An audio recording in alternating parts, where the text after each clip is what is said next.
বিৰোধী ঐক্য সন্দৰ্ভত প্ৰতিক্ৰিয়া ব্যক্ত কৰিছে বিধায়ক দীপ্লু ৰঞ্জন শৰ্মাই। কংগ্ৰেছে ল'ব জানে কিন্তু দিব নাজানে বুলি কটাক্ষ বিধায়কগৰাকীৰ।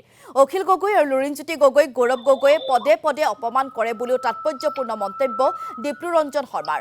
ৰকিবুল হুছেইনকো চোকা সমালোচনা বিধায়কগৰাকীৰ। আজি মই অলপ আগতে দেখিছো মাত্ৰ 3টা দিছে। কংগ্ৰেছে ল'ব জানে, কংগ্ৰেছে দিব নাজানে। তেওঁলোক সকলো ৰাজপুত্ৰ। ৰাহুল গান্ধী, প্ৰিয়ংকা গান্ধী তেওঁলোক ৰাজপুত্ৰ, ৰাজকন্যা। তেওঁলোকে এটা ইগত থাকে।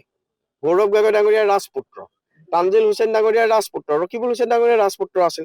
সিদিনাখন জানো তানজিল হুছেইন ডাঙৰীয়া আহি পেলাই ইয়াতে চবকে কংগ্ৰেছৰ মানুহক ভাবুকি দি যোৱা নাই যে কোনেও টিকেট নিবিচাৰিব, আমিয়ে চৰ্দাৰ। গম পাইছে নাই? গতিকে প্ৰথম কথা কি হৈছে, কংগ্ৰেছেতো কাকো দিব নাজানে নহয়। কংগ্ৰেছে কাকো নিম্নতম সন্মানকণো নিদিয়ে।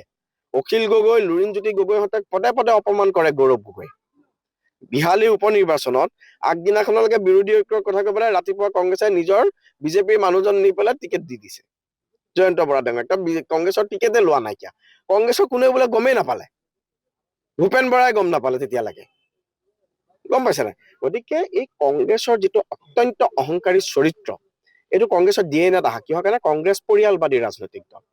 তেওঁলোকে এতিয়া ৰজাৰ আচৰণে কৰে। ৰাহুল গান্ধীয়ে অসমৰ গামোচাখন লোৱা নাই। ৰজাৰ আচৰণ তেওঁলোকে সেই মানে সামন্তযুগীয় যি অত্যাচাৰী ৰজা, সেই সামন্তযুগীয় অত্যাচাৰী ৰজাৰ যিটো কেৰেক্টাৰ, এই কেৰেক্টাৰ ৰাহুল গান্ধীৰ আছে, প্ৰিয়ংকা গান্ধীৰ আছে, গৌৰৱ গগৈৰ আছে।